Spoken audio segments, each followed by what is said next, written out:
लरसते होंठों और डुबडुबाती आंखों के साथ पार्टी से जुदाइयां, कोई दबाव या फिर मामला आगे कहीं और चला गया।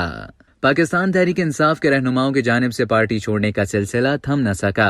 अबरारुल हक और मुराद रास पार्टी छोड़ने का ऐलान करते हुए आपदीदा हो गए। अबरारुल हक ने लाहौर प्रेस क्लब में प्रेस कॉन्फ्रेंस करते हुए पीटीआई छोड़ने का ऐलान किया। इस मौके पर वो आपदीदा हो गए। उन्होंने कहा कि मेरी परवरिश सियासी और फौजी घराने में हुई। अल्लाह ने जब मुझे शोहरत दी तो पाकिस्तान के लिए कुछ करने का जज्बा था। उनका कहना था कि शोहदा के बच्चों के लिए हमारे मेडिकल कॉलेज में तालीम मुफ्त है। अबरारुल हक ने कहा कि मेरी आदत है कि मैं शोहदा की तस्वीर को सैल्यूट करता हूँ। हम सहारा में हर साल शोहदा की फैमिलीज को बुलाते हैं। अबरारुल हक ने मजीद कहा कि मुझे शोहरत या ओहदे की कोई लालच नहीं। पाकिस्तान तहरीक इंसाफ के सूबाई रहनुमा और साबिक वजीर तालीम पंजाब मुराद रास इमरान खान से राहें जुदा करने का ऐलान करते हुए आपदीदा हो गए। लाहौर में मुराद रास ने साथियों के हमरा अहम प्रेस कॉन्फ्रेंस की और कहा कि जो कुछ 9 मई को हुआ वो इमरान खान के मुशीरों की वजह से हुआ। हमने एक जहनियत के लोगों का ग्रुप बनाया है ताकि मुल्क की तरक्की के लिए काम करें। मुराद रास ने कहा कि हमने कभी नहीं सोचा था कि पीटीआई को खैराबाद कहेंगे।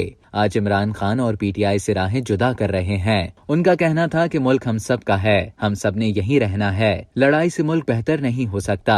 मुराद रास ने मजीद कहा कि खान साहब जब लाहौर में शिफ्ट हुए तो जो एडवाइजर्स उनसे जुड़े वो पीटीआई चेयरमैन को यहाँ तक लाए। उनका कहना था कि जहाँ हम आज बैठे हैं मालूम नहीं था कि ऐसे बैठे होंगे। पीटीआई के चीफ ऑर्गेनाइजर सैफुल्लाह नियाजी ने भी पार्टी छोड़ने का ऐलान कर दिया। सैफुल्लाह नियाजी का शुमार इमरान खान के करीबी साथियों में होता है। नेशनल प्रेस क्लब इस्लामाबाद में प्रेस कॉन्फ्रेंस करते हुए सैफुल्लाह नियाजी का कहना था कि 9 मई के वाकयात पर इंतहाई अफसोस है। उन्होंने कहा कि पिछले 1 साल के दौरान बहुत डिस्टर्ब रहा। अपनी फैमिली पर तवज्जो देना चाहता हूँ और मैं तहरीक इंसाफ छोड़ रहा हूँ। अब तक के लिए इतना ही। मजीद खबरों और न्यूज अपडेट्स के लिए डेली जंग के यूट्यूब चैनल को सब्सक्राइब करें और फेसबुक के पेज को लाइक करना ना भूलें।